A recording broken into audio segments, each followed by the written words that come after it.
Aku itu punya impian dan besar harapanku untuk bisa bangun masjid buat Papa Udon. Sesimpel aku mikirnya, aku tuh pengen pahala jariah yang terus ngalir buat suamiku, dan itu kira-kira apa ya? Dan aku kayak, oh, if I have money, kayaknya bangun masjid it's one of the option. Ketika kita bangun masjid, semua elemennya harus dipikirin, kayak siapa ya nanti yang bersihin, siapa yang azan di situ, siapa yang ngurusin masjid itu, karena itu semua nggak mungkin aku lakuin sendiri kan.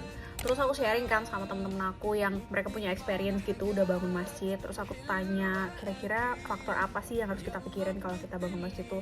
Ada satu sosok yang wajib banget kamu pikirin, yaitu marbotnya. Karena marbot masjid itu kesannya receh, dia itu gak kelihatan, tapi dia adalah faktor utama dan mindful banget untuk kelangsungan hidup sebuah masjid, karena dia yang bersihin dan dia yang ngurusin masjid itu. Terus aku baru nonton video asumsi tentang marbot dan gerakan masjid bersih. Ya Allah guys, ternyata setelah nonton aku tuh makin sadar betapa pentingnya peran marbot ini. Dari video yang aku tonton tadi, ada kisah Pak Tato yang sangat-sangat menyentuh hati aku banget guys. Jadi Pak Tato ini udah jadi marbot selama kurang lebih 16 tahun, dan dia itu bersihin masjid tanpa pamrih. Masya Allah banget ya. Bahkan Pak Tato ini kerjanya itu sebelum subuh guys, buat sikat-sikat toilet, bersihin masjid, siapin masjid buat subuhan, which is dia bangun lebih awal daripada semua orang.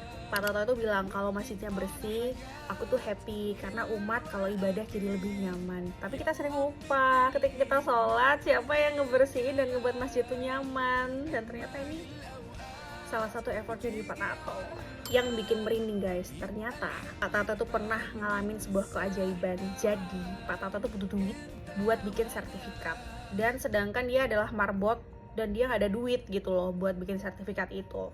Tiba-tiba pas ibunya buka lemari bobrok, Pak Tato nemuin duit sejumlah yang dia butuhin untuk bikin sertifikat itu. Makanya aku seneng banget pas lihat inisiatif People pas ngelakuin gerakan Masjid Bersih 2025. FYI, ini udah tahun ke-9 mereka udah ngelakuin program ini. Ini adalah bentuk support yang nyata buat para marbot dan kebersihan masjid. Tapi biasanya sebenarnya kita juga bisa loh bantu mereka dengan cara yang simple. Contohnya, kalau kamu ketemu marbot di masjid, kamu bilang makasih, terus kamu gak buang sampah sembarangan. Itu semua adalah small action tapi big impact buat mereka. Jadi mulai sekarang yuk lebih aware dan peduli sama kebersihan masjid, karena kalau kita semua ikut jaga, ibadah jauh lebih nyaman dan marbot-marbot masjid juga pada senang. Masjid bersih, hati kita juga bersih. Jujur, aku respect banget buat para bapak-bapak yang sudah berkorban untuk jadi marbot masjid. Lihat pengorbanan mereka, aku jadi pengen bersihin rumah pakai Weeple